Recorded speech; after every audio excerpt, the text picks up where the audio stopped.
Kingdom protista. इनमें सभी single cell वाले यूकेरियोट को रखा जाता है, लेकिन इस किंगडम की बाउंड्री ठीक तरह डिफाइन नहीं हो पाई है। जो एक बायोलॉजिस्ट के लिए फोटोसिंथेटिक प्रोटिस्टन है, वो वही दूसरे बायोलॉजिस्ट के लिए प्लांट हो सकता है। इस बुक में क्राइसोफाइट्स, डाइनोफ्लैजिलेट्स, यूग्लिनाइड्स, स्लाइम मोल्ड व प्रोटोजोन्स को प्रोटिस्टा में रखा गया है। प्रोटिस्टा के मेंबर मुख्यतः एक्वेटिक होते हैं।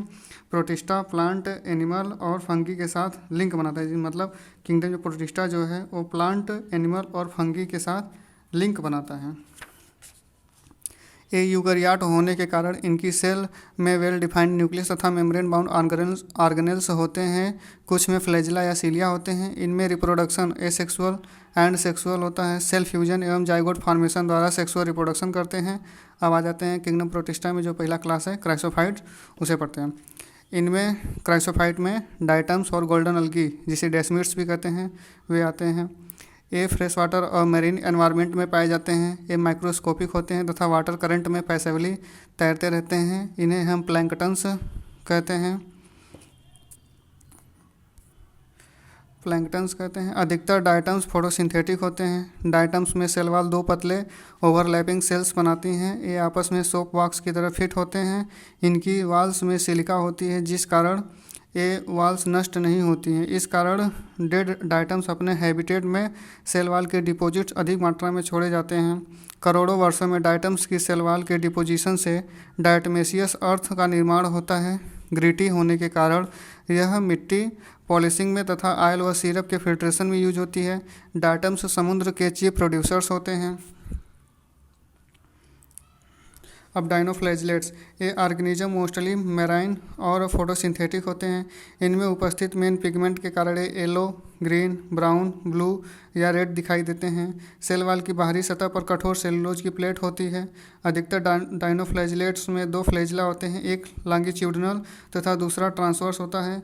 ये वाल प्लेट के बीच फरों में लगे होते हैं। प्रायः रेड डाइनोफ्लैजिलेट्स जैसे गोनियोलैक्स में बहुत रैपिड मल्टीप्लिकेशन होता है, जिससे समुद्र लाल सा दिखाई पड़ता है। इसे रेड टाइड्स कहते हैं। इनकी अधिक संख्या से टॉक्सिन्स निकलते हैं, जो दूसरे मरीन एनिमल जैसे फिश को मार सकते हैं। अब यूग्लिनाइड्स के बारे में पढ़ते हैं। यूग्लिनाइड्स अधिकतर फ्रेश वाटर तथा स्टैग्नेंट वाटर, मतलब जो पानी स्थिर रहता है, उसमें पाए जाने वाले ऑर्गेनिजम्स हैं। सेल वाल की जगह इनमें एक प्रोटीन रिच लेयर पाई जाती है, जिसे पेलिकल कहते हैं। पेलिकल शरीर को फ्लेक्सिबल बनाती है। यूग्लिनाइड में दो फ्लैजिला होते हैं, एक छोटा व एक लंबा। ये सनलाइट की उपस्थिति में फोटोसिंथेटिक, मतलब पेड़ पौधों की तरह होते हैं। जब सनलाइट नहीं होती है तो हेटेरोट्रॉप्स की तरह बिहेव करते हैं और स्मॉल ऑर्गेनिज्म का शिकार करते हैं। यूग्लिनाइड में हायर प्लांट्स की तरह पिगमेंट होते हैं और इसका एग्जांपल है यूग्लिना। अब स्लाइम मोल्ड, ये सैप्रोफिटिक प्रोटिस्ट हैं, इसे ध्यान से समझ लीजिए, यही पूछता है। स्लाइम मोल्ड को सैप्रोफिटिक प्रोटिस्ट बोलते हैं।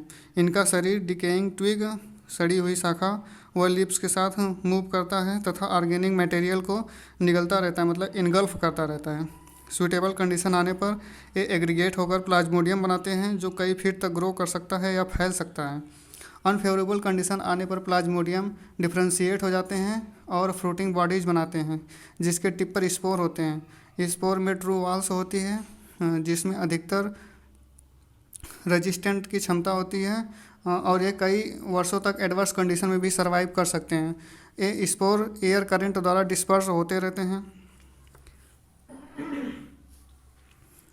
स्लाइम मोल्ड के स्पोर एयर करंट द्वारा डिस्पर्स होते रहते हैं। अब प्रोटोजोन्स के बारे में पढ़ते हैं। ये हेटेरोट्रॉफ प्रीडेटर हो सकते हैं या पैरासाइट होते हैं। ये एनिमल के प्रिमिटिव रिलेटिव्स कहलाते हैं। प्रोटोजोन्स के 4 प्रमुख ग्रुप होते हैं। पहला, अमीबाइड प्रोटोजोन्स, ये फ्रेश वाटर, सी वाटर या मॉइस्ट सॉइल में रहते हैं। ये अपने सीवडोपोडिया, जिसे फॉल्स फीट कहते हैं, की सहायता से मूव करते हैं और अपने प्रे को पकड़ते हैं। इसका एग्जाम्पल है अमीबा, जो प्रोटोजोन्स हैं। और ये मराइन भी हो सकते हैं, मतलब मरीन समुद्र में भी पाए जा सकते हैं। और जो समुद्र में होते हैं उनकी सरफेस पर सिलिका सेल्स होती है। कुछ प्रोटोजोन्स पैरासाइट होते हैं, जैसे कि एंट अमीबा, जो कि बड़ी आंत में पाया जाता है। अब फ्लैजिलेटेड प्रोटोजोन्स में पढ़ते हैं। ये फ्री लिविंग या पैरासिटिक होते हैं। इनमें फ्लैजिला होते हैं। पैरासिटिक फ्लैजिलेटेड प्रोटोजोन्स कई बीमारी के कारण होते हैं। मतलब पैरासिटिक फ्लैजिलेटेड प्रोटोजोन्स कई बीमारी के कारण हैं। इनसे बहुत सारी बीमारियां होती हैं, जिनमें से स्लीपिंग सिकनेस जो कि ट्रिपोनोसोमा के द्वारा होती है। और सिलिएटेड प्रोटोजोन्स में ये एक्वेटिक होते हैं तथा इनके शरीर पर हजारों सीलिया पाए जाते हैं, जिसके कारण ये एक्टिवली मूव करते हैं। इनमें एक कैविटी को गलट कहते हैं होती है, जो सेल सरफेस के बाहर की ओर खुलती है। सीलिया के कोऑर्डिनेटेड मूवमेंट द्वारा वाटर फूड के साथ गलट में प्रवेश करता है, जैसे पैरामीशियम।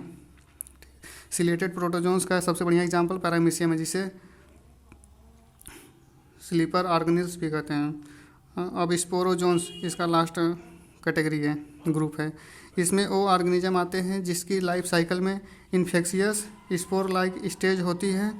इनमें सबसे नोटोरियस मतलब सबसे कुख्यात मतलब सबसे खतरनाक प्लाज्मोडियम है, जो एक मलेरियल पैरासाइट है। मलेरिया एक ऐसी बीमारी है जिसके कारण ह्यूमन पॉपुलेशन पर स्टैगरिंग इफेक्ट, स्टैगरिंग मतलब आघात प्रभाव, मतलब एकाएक प्रभाव पड़ता है।